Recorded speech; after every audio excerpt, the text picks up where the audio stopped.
பிசிஓஎஸ்ங்கிற நீர்க்கட்டி பிரச்சனை இப்போ young girls கிட்ட அதிகமாக இருக்குது. பிசிஓஎஸ் எப்படி வரணும்னு தெரிஞ்சுக்கணும்னா நார்மல் பீரியட்ஸ் இல்லை மென்ஸ்ட்ரல் சைக்கிள் எப்படி நடக்குதுன்னு பார்க்கலாம்.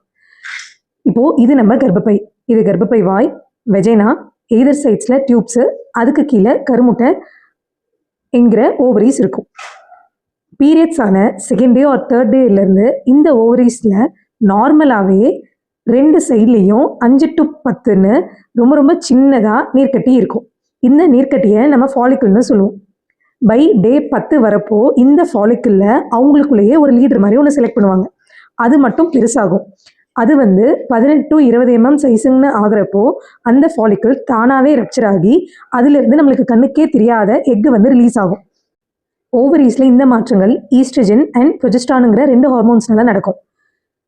சைமல்டேனியஸாக இந்த ஹார்மோன்கள் கர்ப்பப்பையோட உள் சுவர்னு சொல்லப்படுற எண்டோமெட்ரியமையும் சேஞ்சஸை உண்டு பண்ணும். எக்கு ரப்சர் ஆகிற வரைக்கும் ஈஸ்ட்ரஜன் ஹார்மோனும் எண்டோமெட்ரியத்தை வளர்த்தும். அதுக்கப்புறம் ப்ரொஜெஸ்ட்ரான் எஃபெக்ட்னால வளர்ந்த எண்டோமெட்ரியம் ப்ரெக்னன்சிக்கு ஏற்ற மாதிரி அந்த உள் சுவரை மாற்றும். இப்போ நம்ம ப்ரெக்னென்ட் ஆகலை, ஹஸ்பண்டோட ஸ்பெர்ம் வரல, இல்லை நம்ம செக்ஷுவலாக ஆக்டிவாக இல்லை அப்படின்னா அது பீரியட்ஸாக ஷெட் ஆயிடும்.